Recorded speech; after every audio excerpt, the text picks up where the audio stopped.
स्वागत है आपका मल्टीमीडिया चैनल पर।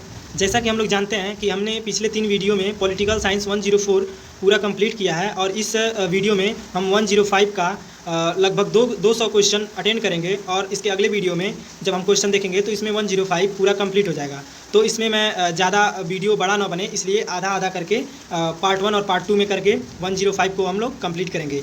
तो आइए हम लोग देखते हैं अपने क्वेश्चन को। ज़्यादा समय व्यतीत न करते हुए सीधे हम अपने क्वेश्चन पर चलते हैं। तो आइए हमारे देखते हैं कि पहले क्वेश्चन क्या कह रहा है। तो हमारी इस सेशन का पहला क्वेश्चन है, स्वतंत्रता अतिशासन का विरोध है। स्वतंत्रता अतिशासन का विरोध है, किसका कथन है? तो स्वतंत्रता अतिशासन का विरोध है किसका कथन है? तो सिले जी का है। किसका कथन है? सिले जी का। अगला क्वेश्चन है, स्वतंत्रता का समाज में केवल नकारात्मक स्वरूप नहीं वरन सकारात्मक स्वरूप भी है। जिसका किसका कथन है? जैसे ये कोई कहा है कि स्वतंत्रता का समाज में केवल नकारात्मक स्वरूप नहीं है वरन सकारात्मक स्वरूप भी है। अब ये मतलब स्वतंत्रता में केवल अच्छाइयाँ ही नहीं बुराइयाँ भी हैं, ऐसे मतलब कथन होते हैं। तो ये कथन किसने दिया है कि स्वतंत्रता में समाज में केवल नकारात्मक स्वरूप नहीं बल्कि सकारात्मक भी हैं? तो यह कथन किसने दिया है? गैटल जी ने दिया है। गैटल जी ने कहा है कि स्वतंत्रता में केवल सकारात्मक ही नहीं नकारात्मक भी मतलब विचार है। ऐसे करके उन्होंने ये स्टेटमेंट दिया है। अगला क्वेश्चन तीसरा है, जिस प्रकार सौंदर्य कुरूपता के अभाव का नाम नहीं होता उसी प्रकार स्वतंत्रता प्रतिबंधों के अभाव का नाम नहीं। यह कथन किसका है? तो ग्रीन जी का है। ये कथन है जो आपको बताना है कि किनका है। तो अगला चौथा क्वेश्चन है, स्वतंत्रता के नकारात्मक दृष्टिकोण का प्रतिपादन किसने किया? अब यह कह रहा है कि स्वतंत्रता के नकारात्मक दृष्टिकोण का प्रतिपादन किसने किया? तो किसने किया था? जे.एस. मिल ने। जे.एस. मिल ने स्वतंत्रता के नकारात्मक दृष्टिकोण को प्रतिपादन किया था। अगला क्वेश्चन हमारा है, स्वतंत्रता निबंध के लेखक हैं। अब ये कह रहा है कि पांचवा क्वेश्चन की स्वतंत्रता निबंध के लेखक हैं तो मिल जी हैं। कौन है? मिल्टन स्वतंत्रता निबंध के लेखक हैं। छठवां क्वेश्चन कह रहा है, स्वतंत्रता सिद्धांत का कौन सा विचारक प्राकृतिक स्वतंत्रता के किसी धारण में विश्वास नहीं करता? अब ये कह रहा है कि स्वतंत्रता सिद्धांत का कौन सा विचारक प्राकृतिक स्वतंत्रता के किसी धारणा में विश्वास नहीं करता है? तो बोसांके जो हैं वो स्वतंत्रता सिद्धांत के ऐसे विचारक हैं जो प्रकृति की स्वतंत्रता के किसी धारणा में मतलब प्रकृति की कोई भी जो धारणा है उसमें वो विश्वास ही नहीं करते हैं। तो वो कौन है? बोसांके जी विश्वास नहीं करते हैं। अगला हमारा सातवां क्वेश्चन है, एक व्यक्ति दास से अधिक होकर भी स्वतंत्र नागरिक से कम हो सकता है। अब कह रहा है एक व्यक्ति दास से अधिक होकर भी स्वतंत्र नागरिक से कम हो सकता है। यह कथन किसका है? तो ये भी बोसांके का ही है। बोसांके का यह भी कथन है। अगला क्वेश्चन हमारा है, एक व्यक्ति राज्य का नागरिक बनकर स्वतंत्र हो जाता है। यह कथन किसका है? ये भी बोसांके का है कि यह कह रहे हैं कि एक व्यक्ति राज्य का नागरिक बनकर, अगर मान लीजिए कोई राज्य है उसका नागरिक बनकर स्वतंत्र हो जाता है। यह कथन किसका है? तो ये भी बोसांके का है। अगला 9वां क्वेश्चन है, एक व्यक्ति राज्य का नागरिक बनकर स्वतंत्र हो जाता है। बोसांके का यह कथन किस विचार के अनुसार है? अब देखिए 8वें क्वेश्चन हमने देखा था कि एक व्यक्ति राज्य का नागरिक बनकर स्वतंत्र हो जाता है। यह किसका कथन है? तो बोसांके का। अब ये 9वें क्वेश्चन में उसी क्वेश्चन को घुमा के कह रहा है कि एक व्यक्ति राज्य का नागरिक बनकर स्वतंत्र हो जाता है। बोसांके का यह कथन किस विचार के अनुसार है? तो रूसो के विचार के अनुसार। किस विचार के अनुसार है? तो रूसो के विचार के अनुसार। अगला 10वां क्वेश्चन है, किस विचारक के अनुसार स्वतंत्रता का तात्पर्य स्वयं की उपलब्धि है? किस विचारक के अनुसार स्वतंत्रता का तात्पर्य स्वयं की उपलब्धि है? तो बोसांके। ये भी क्वेश्चन का आंसर होगा बोसांके। अगला क्वेश्चन हमारा 11वां है, किस विचारक के अनुसार स्वतंत्रता की पूर्ण स्थिति वह है जिसमें हम पूर्ण रूपेण स्वयं की उपलब्धि कर लेते हैं? अब कह रहे हैं कि किस विचारक के अनुसार स्वतंत्रता की पूर्ण स्थिति वह है जिसमें हम पूर्ण रूपेण स्वयं की उपलब्धि कर लेते हैं? तो ये भी बोसांके जी का है। बोसांके का यह कथन है। किसने कहा है कि मनुष्य स्वतंत्र उत्पन्न हुआ है किंतु वह सर्वत्र बंधनों में जकड़ा हुआ है? अब देखिए 12वां क्वेश्चन कह रहा है कि ये बताना है आपको कि किसने कहा कि मनुष्य स्वतंत्र उत्पन्न हुआ है, मतलब वह स्वतंत्र आया है किंतु वह सर्वत्र बंधनों में जकड़ा हुआ है। सही बात है भाई, मनुष्य तो आया है स्वतंत्र रूप से लेकिन अनेक मोह माया में फंसा हुआ है। तो यह कथन किसका है कि मनुष्य स्वतंत्र उत्पन्न हुआ है किंतु वह सर्वत्र बंधनों में जकड़ा हुआ है? तो यह कौन कहा है? रूसो जी। अब ये ध्यान दीजिएगा कि ये कथन आप अगर ध्यान देंगे तो आपको बहुत अच्छी तरीके से याद हो जाएगा। वीडियो को देख रहे हैं तो एकदम ध्यान से देखिए कि ये कथन क्या कह रहा है और ये कथन किसका है। जैसे मान लीजिए हम किसी के स्पीच को सुनते हैं तो कहते हैं कि ये स्पीच उन्होंने दिया था। तो ऐसे ही जस्ट इमेजिन कीजिए कि ये कथन है और ये कथन किसने दिया है, तो उसे समझने का कोशिश कीजिए और मैं आशा करता हूँ आपको बहुत अच्छी तरीके से याद हो जाएगा। तो 12वें क्वेश्चन में कह रहा है कि मनुष्य स्वतंत्र उत्पन्न हुआ है किंतु वह सर्वत्र बंधनों में जकड़ा हुआ है। तो यह कथन किसका है? तो रूसो जी का है। अगला क्वेश्चन है, मनुष्य को अपनी इच्छा अनुसार कार्य करने की स्वतंत्रता कौन सी श्रेणी में आता है? अब देखिए कह रहा है कि मनुष्यों की अपनी इच्छा अनुसार कार्य करने की स्वतंत्रता कौन सी श्रेणी में आती है, तो प्राकृतिक स्वतंत्रता। ये प्राकृतिक स्वतंत्रता होती है जो मनुष्य अपने इच्छा अनुसार कार्य करता है।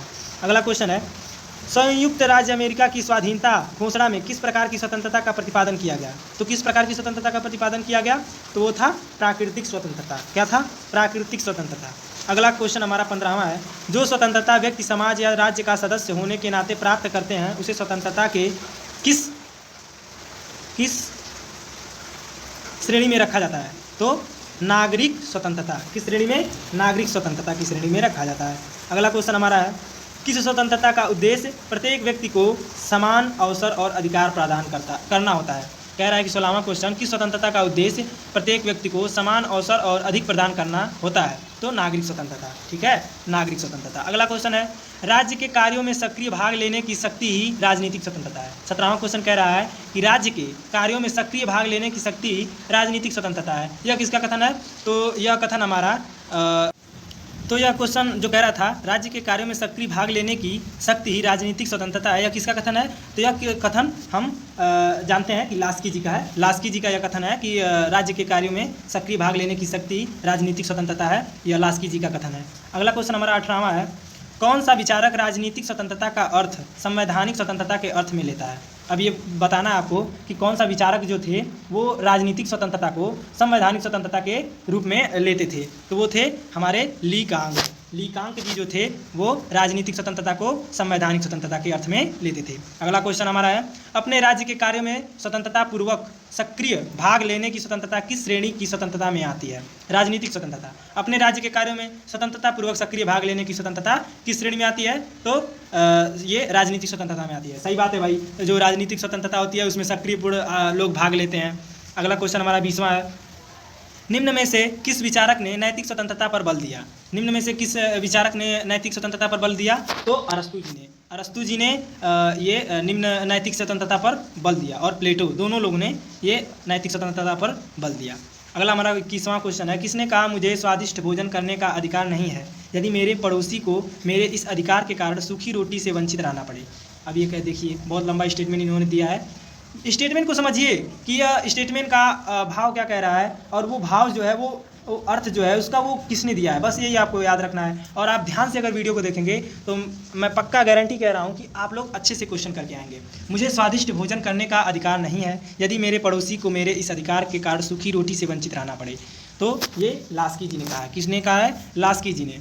अब 22वां क्वेश्चन कह रहा है, भूखे व्यक्ति के लिए मत कोई मूल्य नहीं होता। अब देखिए, भूखे व्यक्ति के लिए मत का कोई मूल्य नहीं होता, यह कथन किसका है, तो जवाहरलाल नेहरू जी ने कहा है कि भूखे व्यक्ति जो होते हैं उनके लिए मत का कोई मूल्य ही नहीं है, मूल्य नहीं होता है। तो यह किसने कहा है? जवाहरलाल नेहरू जी ने कहा है। 23वां क्वेश्चन है, आर्थिक स्वतंत्रता के विषय में किसने कहा है कि यदि राज्य संपत्ति को अधीन नहीं रखता तो संपत्ति राज्य को वंशीभूत कर लेगी।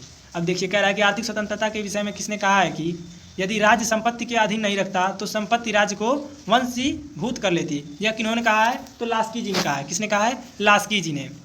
अगला हमारा 24वां क्वेश्चन है, स्वतंत्रता और कानून के संबंध में किसने कहा है कि एक ही मात्रा जितनी अधिक होगी दूसरे ही उतने ही कम हो जाएंगी। ये डायसी जी ने कहा है। किसने कहा है? डायसी जी ने। किसके अनुसार जहाँ कानून नहीं होगा वहाँ स्वतंत्रता भी नहीं हो सकती। किसके अनुसार जहाँ कानून नहीं होगा वहाँ स्वतंत्रता भी नहीं हो सकती। यह किसने कहा है? लाक जी ने कहा है कि जहाँ कानून नहीं होगा वहाँ स्वतंत्रता भी नहीं हो सकती है।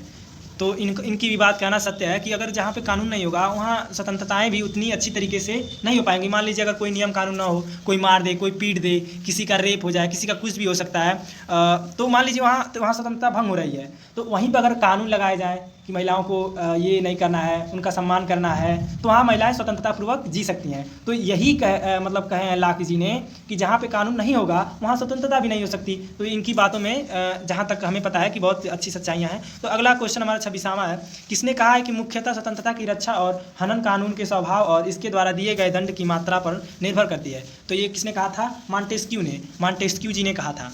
किसने कहा हम स्वतंत्र होने के लिए कानून के बंधन में रहते हैं। अब देखिए कह रहा है कि किसने कहा हम स्वतंत्र होने के लिए कानून के बंधन में रहते हैं, तो सीसरो ने। किसने कहा था? सीसरो ने कहा था। अगला क्वेश्चन, स्वतंत्रता से तात्पर्य है। अब ये कह रहा है स्वतंत्रता से तात्पर्य है, तो स्वतंत्रता से क्या तात्पर्य है? प्रतिबंधों का अभाव। क्या है? प्रतिबंधों का अभाव। अगला क्वेश्चन है, किसने समानता को मूर्खतापूर्ण बकवास कहा है? अब देखिए, अब कोई होगा जो विचारक होंगे, दार्शनिक होंगे, कि उन्होंने कहा कि समानता को मूर्खतापूर्ण बकवास कहा है। अब समानता को वह मूर्खतापूर्ण बकवास कह रहे हैं। स्टालिन कौन थे? वो हमारे स्टालिन महोदय थे जो समानता को मूर्खतापूर्ण बकवास कहा है। तो आप ये स्टेटमेंट को आप ध्यान दीजिए कि ये क्या कह रहा है। जैसे कह देखिए, समानता को मूर्खतापूर्ण बकवास, स्टालिन ने कहा कि ये समानता जो होता है वो मूर्खतापूर्ण बकवास है, ये सब बकवास है। तो ऐसे जब आप अपने वे में इनको ध्यान देंगे, शब्दों पर गौर करेंगे, तो आपको बहुत अच्छी तरीके से याद होगा। अगला क्वेश्चन हमारा है, स्वतंत्रता की समस्या का केवल एक हल है और वह हल समानता में निहित है। अब देखिए, यह 30वां क्वेश्चन कह रहा है कि स्वतंत्रता की समस्या का केवल एक हल है और वह हल है समानता में निहित है। अब देखिए, वहाँ पे इन्होंने कहा कि समानता मूर्खतापूर्ण बकवास है, और यहाँ पर ये प्रोफेसर पोलार्ड जी हैं, वो कह रहे हैं कि समानता में निहित होती है, स्वतंत्रता की समस्या का केवल एक हल समानता में ही निहित होती है। अब ऐसे जब आप याद करेंगे तो आपको सारे क्वेश्चंस अच्छे से याद होंगे। ठीक है, तो हमारा इनका जो स्वतंत्रता का समस्या का जो हल है वो समानता में ही है। यह किसने कहा था? तो प्रोफेसर पोलार्ड ने कहा था। अगला हमारा 31वां क्वेश्चन है, किसने कहा है कि समानता की एक बड़ी मात्रा स्वतंत्रता के विरोध न होकर इसके लिए आवश्यक है? R.H. टानी। किसने कहा था? R.H. टानी। 32वां क्वेश्चन है, समानता के संबंध में लास्की का विचार नहीं है। समानता के संबंध में लास्की का विचार नहीं है तो विकास के पर्याप्त अवसर उपलब्ध कराना। विकास के पर्याप्त अवसर उपलब्ध कराना। किसने कहा था कि आर्थिक समानता के अभाव में राजनीतिक स्वतंत्रता कपोल कल्पना है? अब देखिए, यह कहा कि किसने कहा था कि आर्थिक समानता के अभाव में राजनीतिक स्वतंत्रता कपोल कल्पना है? तो मिल जी ने कहा था। किसने कहा था? मिल जी ने। 34वां क्वेश्चन है, स्वतंत्रता और समानता को विरोधी मानने वाले विचारक हैं। अब देखिए, स्वतंत्रता और समानता को विरोधी मानने वाले विचारक हैं हमारे लॉर्ड एक्टन। अब ऐसे अब ध्यान दीजिएगा क्वेश्चन को, जैसे स्वतंत्रता और समानता को विरोधी, स्वतंत्रता और समानता में जो विरोधी मानने वाले विचारक थे वो कौन थे? Lord Acton. कौन थे? Lord Acton. अगला क्वेश्चन हमारा है, सामाजिक समानता का तात्पर्य है। सामाजिक समानता का तात्पर्य है, सामाजिक समानता का तात्पर्य है वंश, जाति और संप्रदाय के आधार पर भेदभाव न होना। अब देखिए, कह रहा है कि सामाजिक समानता जो समाज में समानता जो होती है, जैसे भेदभाव न हो, ऊंच नीच का भाव न हो, ऐसा मतलब जो सामाजिक समानता का तात्पर्य है वो है वंश, जाति और संप्रदाय के आधार पर भेदभाव न करना। ये हमारा चौथा मतलब option number D will be the correct answer होगा। अगला हमारा 36 क्वेश्चन कह रहा है, किसने कहा है कि एक नागरिक वह है जिसे राज्य के शासन के कुछ भाग प्राप्त हो और राज्य द्वारा प्रदान किए गए कुछ भाग का उपभोग करता हो? तो यह कथन किसका है? अरस्तु का। मतलब यह कह रहे हैं कि किसने कहा है कि एक नागरिक वह है जिसे राज्य के शासन के कुछ भाग प्राप्त हों, मतलब राज्य के जो शासन के कुछ भाग प्राप्त हों और राज्य द्वारा प्रदान किए गए कुछ भाग का उपभोग करता हो, मतलब उसके द्वारा कोई भी वस्तु है चाहे कोई भी चीज़ दिया गया हो जिसका वह उपभोग करता हो। यह कथन किसका है? तो यह किसने कहा है? तो अरस्तु जी ने कहा है। किसने कहा है? अरस्तु जी ने कहा है। अगला हमारा 37वां क्वेश्चन है, देशीकरण का तात्पर्य विदेशी को नागरिक प्रदान करने की किसी भी पद्धति से है। यह किसका कथन है? तो गार्नर का। किसका कथन है? तो यह गार्नर का है। अगला हमारा 38 क्वेश्चन है, श्रेष्ठ नागरिक ही श्रेष्ठ राज्य का निर्माण कर सकते हैं। अब यह कह रहा है कि श्रेष्ठ नागरिक ही श्रेष्ठ राज्य का निर्माण कर सकते हैं, अतः राज्य के आदर्श नागरिक होने चाहिए। यह किसका कथन है? तो अरस्तु जी का है। किसका कथन है? अरस्तु जी का कथन है कि श्रेष्ठ नागरिक ही श्रेष्ठ राज्य का निर्माण कर सकते हैं। यह किसका कथन है? तो अरस्तु जी का। अगला हमारा क्वेश्चन है 39वां, किसने कहा है कि आदर्श नागरिक में बुद्धि, आत्मसंयम और अंतःकरण ये तीनों गुण आवश्यक हैं? बात सही है भाई। अगर कोई आदर्श नागरिक है, गंभीर नागरिक है, तो आदर्श नागरिक में बुद्धि, आत्मसंयम और अंतःकरण ये तीनों गुण आवश्यक हैं। तो यह किसने कहा है? लॉर्ड ब्राइस ने। लॉर्ड ब्राइस ने कहा है कि अगर कोई आदर्श नागरिक है तो उसके अंदर बुद्धि, आत्मसंयम और अंतःकरण ये तीनों गुण आवश्यक होने चाहिए। अगला क्वेश्चन है, किसके अनुसार नागरिकता मानव के शिक्षित निर्णय का जन कल्याण में प्रयोग है? किसके अनुसार नागरिकता मानव के शिक्षित निर्णय का जन कल्याण में प्रयोग है? तो लॉस्की जी ने कहा है। लॉस्की जी ने कहा है। अगला हमारा 41वां क्वेश्चन है, शिक्षा जो आत्मा का भोजन है। अब देखिए, यह जो स्टेटमेंट है ये किसने कहा है? जैसे शिक्षा जो आत्मा का भोजन है आदर्श नागरिकता की प्रथम शर्त है। अब ये इन्होंने कहा है कि जो शिक्षा होती है, एजुकेशन, वो आत्मा का भोजन है, आदर्श नागरिकता की प्रथम शर्त है। वो आदर्श मतलब एक गंभीर और एक अच्छे नागरिक की वह प्रथम शर्त है, मतलब वह प्रथम वो नियम है। तो ये किसका कथन है? ये हमारा। तो यह कथन किसने कहा था? गांधी जी ने कहा था। किसने कहा था? गांधी जी ने। अब जैसे देखिए, गांधी जी ने कहा कि शिक्षा वो आत्मा का क्या है, शिक्षा आत्मा। उन्होंने कहा कि शिक्षा जो है वो आत्मा का भोजन है। अब ये कथन किसने कहा था? गांधी जी ने कहा था। तो ऐसे ध्यान रखिएगा। अगला क्वेश्चन हमारा है, आदर्श नागरिक के संबंध में किसने कहा है कि कर्म ही उसका धर्म होता है? अब देखिए, आदर्श नागरिकता के संबंध में किसने कहा है कि कर्म ही उसका धर्म है? तो कार्लाइल ने कहा कि जो कर्म करता है वही उसका धर्म है। अब जैसे कर्म के अनुसार मान लीजिए वह लकड़ी का कार्य करते हैं तो बढ़ई हो गए, लोहे का काम है लोहार हो गए, यादव हैं भैंस गाय रख रहे हैं। तो ऐसे जिसका जो काम है वो काम कर्म के अनुसार उन्होंने कहा कि जो वो कर्म करता है वही उसका धर्म है। अगला क्वेश्चन हमारा, निम्न में से किस विचारक ने निजी तथा राष्ट्रीय दोनों प्रकार की संपत्ति की स्वामित्व व उसके प्रयोग के लिए कार्य योजना प्रस्तुत की? तो किसने? लास्की जी ने। किसने की थी? लास्की जी ने योजना प्रस्तुत की थी। भारत के संविधान में किस संविधान संशोधन के अनुसार संपत्ति का अधिकार एक मूल अधिकार नहीं है वरन केवल कानून अधिकार है? The most important question of examination.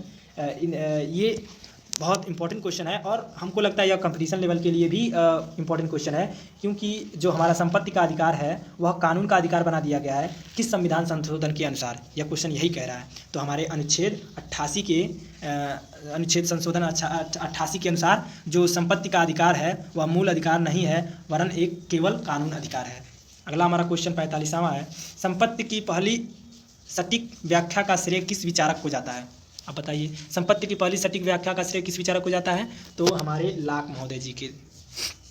Bharat के किस संवैधानिक संशोधन द्वारा संपत्ति का अधिकार को मौलिक अधिकार के श्रेणी में हटा दिया गया? देखिए, ये भी उसी क्वेश्चन से रिलेटेड ही है। वो कह रहा था कि किस संशोधन के अनुसार उसे कानून बनाया गया, तो 88वां संशोधन के अनुसार। अब ये पूछ रहा है कि किस संशोधन के द्वारा संपत्ति का अधिकार मौलिक अधिकारों की श्रेणी से हटा दिया गया? तो 44वें संविधान संशोधन के अनुसार हटा दिया गया। तो हमारा जो संविधान संशोधन 44वें के द्वारा यह हटा दिया गया।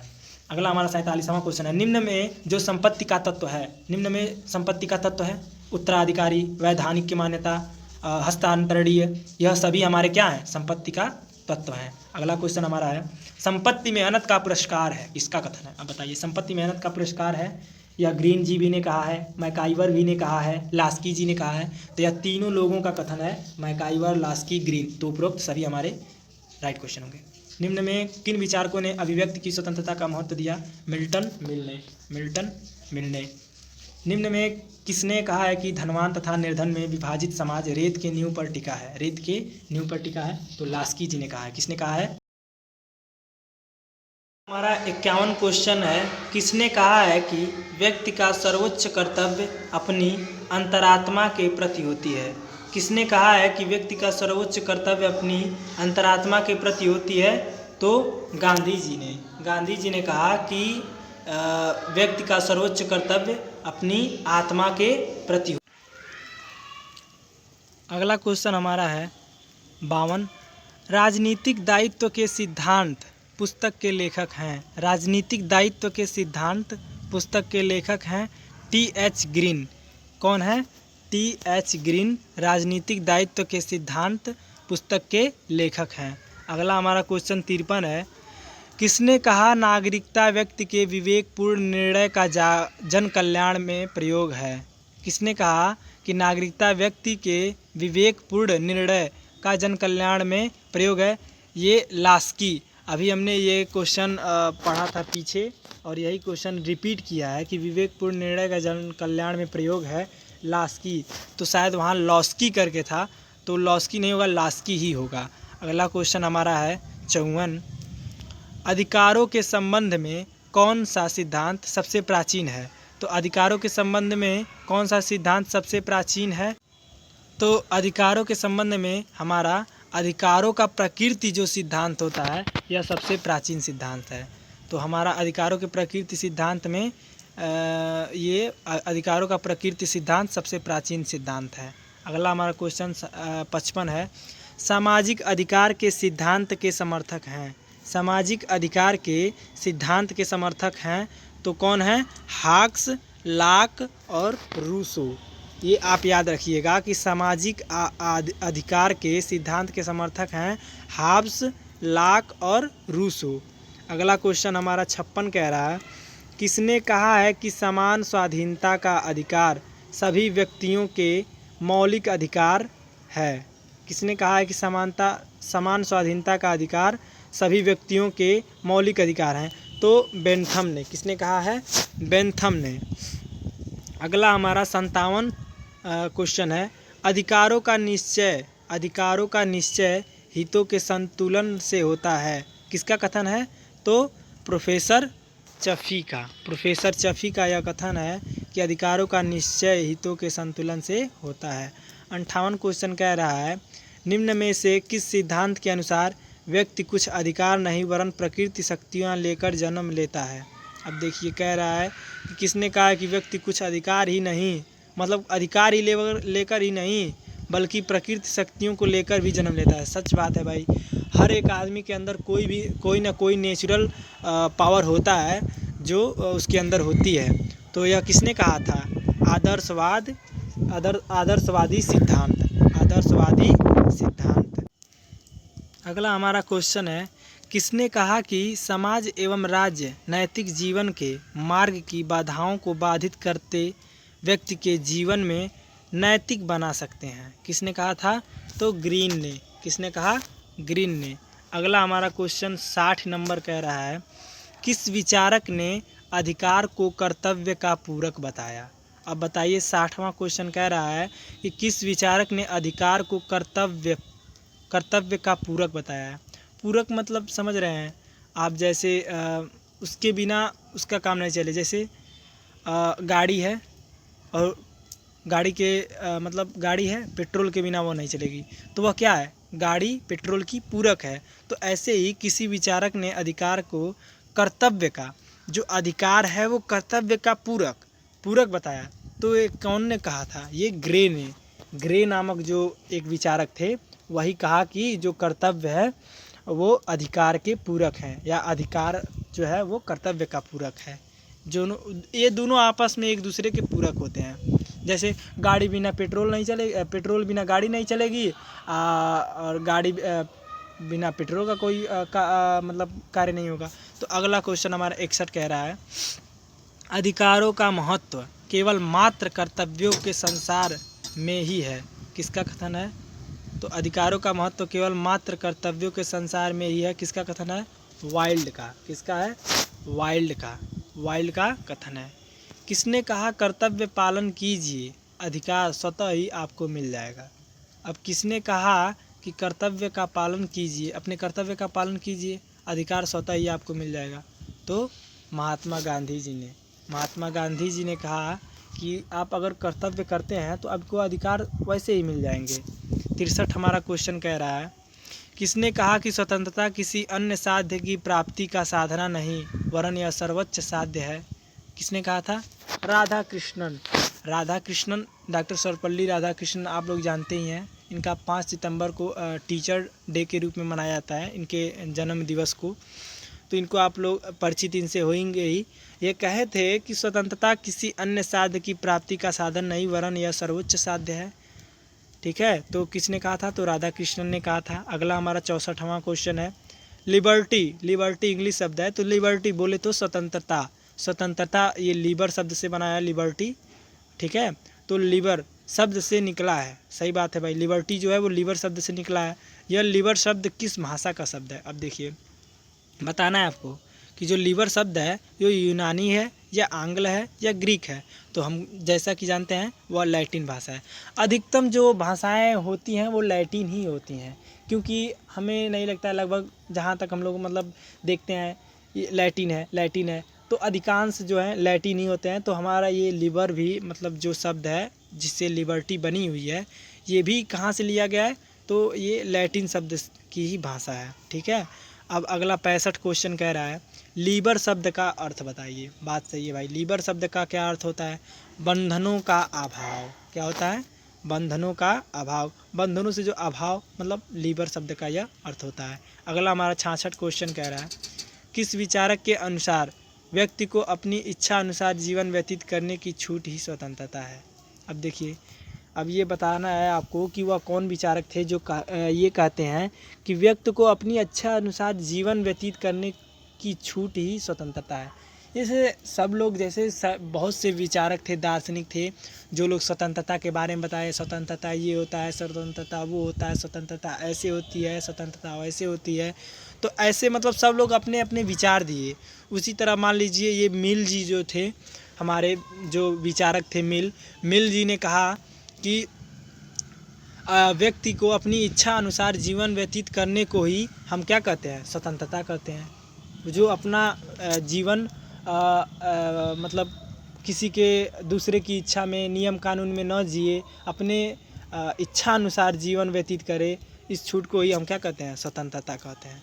ठीक है। अगला हमारा 67 क्वेश्चन है, किसने कहा है कि स्वतंत्रता के अतिरिक्त शायद ही कोई ऐसा शब्द हो जिसके इतने अधिक अर्थ होते हैं और जिनमें नागरिकों का मस्तिष्क पर इतना, मतलब ये कह रहा है 67 कि किसने कहा है कि स्वतंत्रता के अतिरिक्त शायद ही कोई ऐसा शब्द हो जिसके इतने अधिक अर्थ होते हों और जिनमें नागरिकों के मस्तिष्क पर इतना अधिक प्रभाव डाला हो।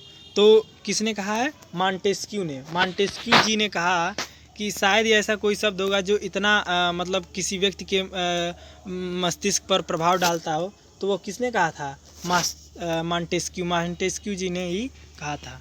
68 क्वेश्चन कह रहा है, भारतीय संविधान के किस अनुच्छेद के द्वारा अस्पृश्यता के अंत की व्याख्या की गई है।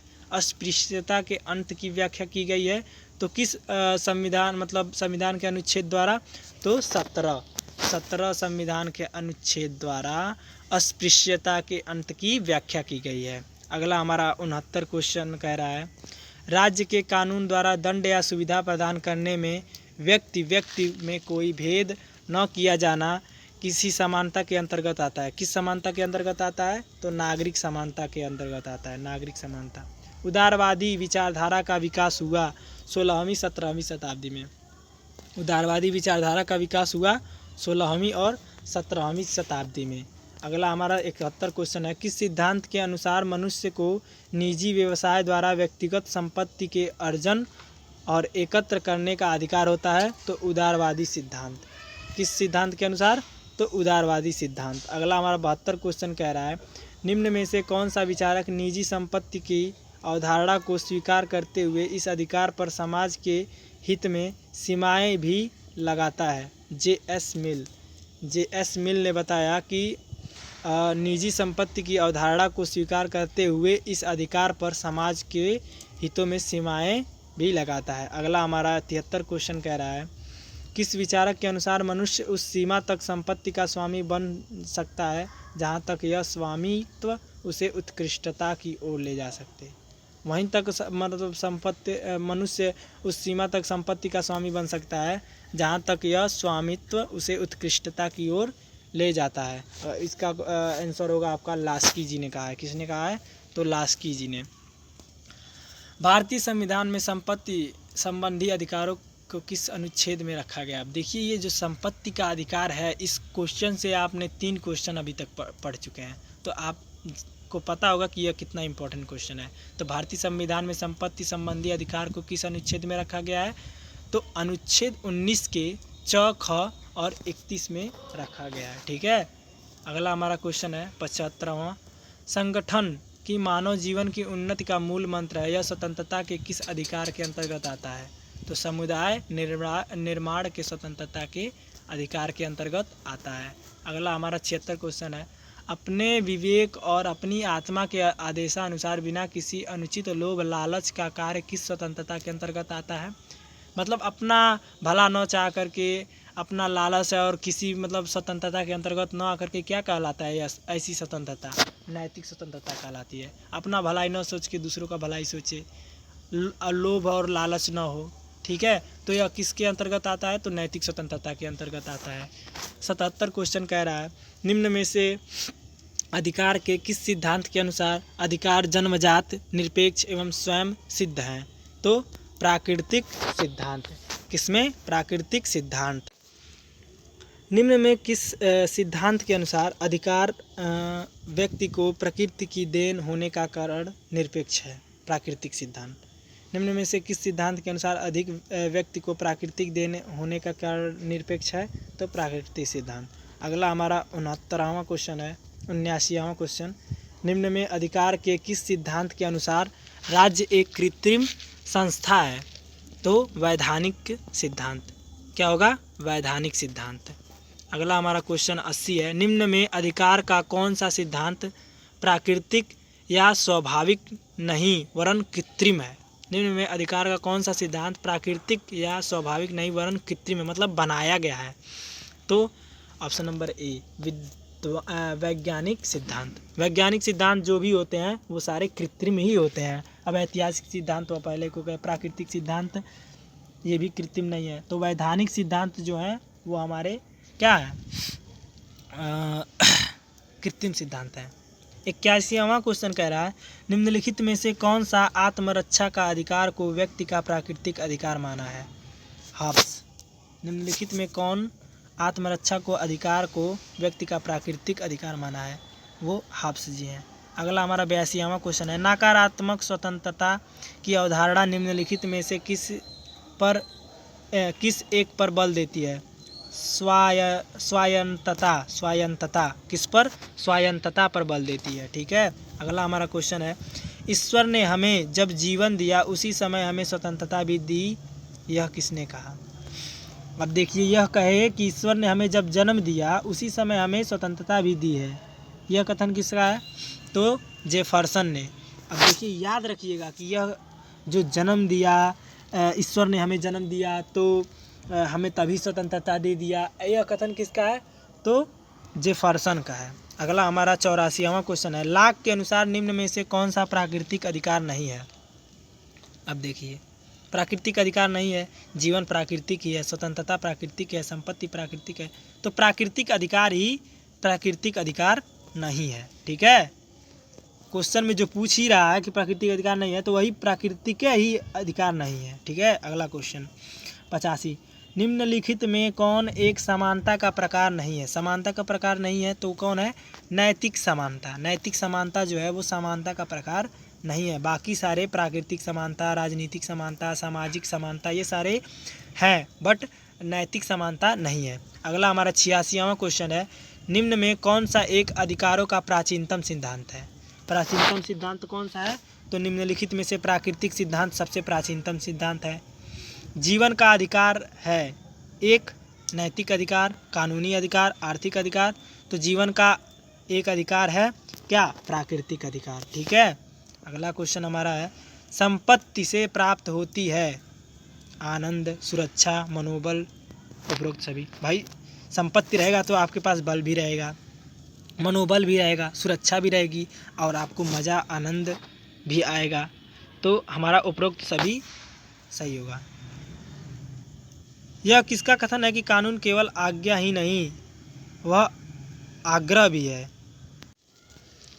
तो यह कथन किसका है? जो कानून केवल आज्ञा ही नहीं वह आग्रह भी है, तो यह कथन किसका है? लास्की जी का है। ठीक है। लास्की जी का। 90 कह रहा है, कानून वस्तुओं के स्वभाव से उत्पन्न आवश्यक संबंध है, यह परिभाषा की गई है। मतलब कानून वस्तुओं के स्वभाव से उत्पन्न आवश्यक संबंध है, यह परिभाषा की गई है। तो यह परिभाषा किसके द्वारा की गई है? उपरोक्त में से कोई नहीं, मतलब इनमें से कोई नहीं होगा। ठीक है। अगला हमारा क्वेश्चन है, नकारात्मक स्वतंत्रता की अवधारणा निम्नलिखित में से किस एक पर बल देती है? मतलब निम्नलिखित में से बताना है आपको कि नकारात्मक स्वतंत्रता की जो अवधारणा है किस पर बल देती है? तो हस्तक्षेप की अनुपस्थिति पर। किस पर? हस्तक्षेप की अनुपस्थिति पर। किसने कहा है कि स्वतंत्रता का अतिशासन की विरोधी है? किसने कहा है कि स्वतंत्रता अतिशासन का विरोधी है? तो सीले ने कहा है। अगला हमारा 93 क्वेश्चन है, निम्नलिखित में से किसने कहा स्वतंत्रता समानता एक दूसरे के पूरक हैं? अब देखिए, निम्नलिखित में से किसने कहा स्वतंत्रता समानता एक दूसरे के पूरक हैं? तो मैकाइवर। और पीछे भी हम लोगों ने पढ़ा है कि स्वतंत्रता और समानता।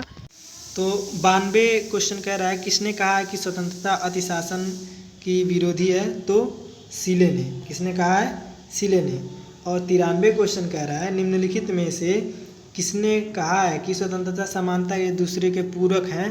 तो ये मैकाइवर ने। और पीछे भी हम लोगों ने पढ़ा था कि स्वतंत्रता और समानता के एक दूसरे के पूरक थे, तो वहाँ पर भी एक जो विचारक थे वो थे। तो यहाँ पर कौन है? मैकाइवर हैं। ठीक है। अगला हमारा 94 क्वेश्चन है, अधिकार जीवन की वे दशाएं हैं जिनकी प्राप्ति बिना कोई भी मनुष्य अपना सर्वोत्तम विकास नहीं कर सकता। यह कथन किसका है? तो लास्की जी का। लास्की जी कहते हैं कि अधिकार वो कहते हैं अधिकार जीवन की ऐसी दशाएं हैं जिनकी प्राप्ति बिना कोई भी मनुष्य अपना सर्वोत्तम विकास नहीं कर सकता। अगला हमारा 95 क्वेश्चन है, कौन सी समाजवादी विचारधारा मानती है कि श्रम नहीं बल्कि समाज ही मूल्य का निर्माता है? अब बताइए, कह रहा है कौन सी समाजवादी विचारधारा मानती है कि श्रम नहीं बल्कि समाज ही मूल्य का निर्माता है? तो फेबियन समाज। कौन मानता है? फेबियन समाज। अगला है 96 क्वेश्चन, इनमें से कौन एक अनुपातिक समानता का प्रवर्तक है? कौन है? तो अरस्तु है। कौन है? अरस्तु। अगला हमारा क्वेश्चन है 97, किसने कहा है कि संपत्ति चोरी है? अब बताइए, वो कहे हैं कि किसने कहा है कि संपत्ति चोरी है? तो प्रूधा जी ने कहा है कि संपत्ति क्या है? चोरी है। याद रखिएगा दोस्तों। नेचर ऑफ द स्टेट का लेखक कौन है? Willoughby. Nature of the state के लेखक हैं विलोबी। ठीक है। किसने कहा है कि स्वतंत्रता अतिशासन का विलोम है? किसने कहा है कि स्वतंत्रता अतिशासन का विलोम है? तो सीले जी ने कहा है कि स्वतंत्रता अतिशासन का विलोम है। किसने कहा है कि स्वतंत्रता सभी बंधनों से मुक्त है? सही बात है भाई, जब स्वतंत्रता जहाँ होगी वहाँ कोई भी बंधन नहीं होंगे। तो स्वतंत्रता क्या है? सभी बंधनों से मुक्त है। तो ये किसने कहा है? तो यह सीले जी ने कहा है। ठीक है, सीले जी ने कहा।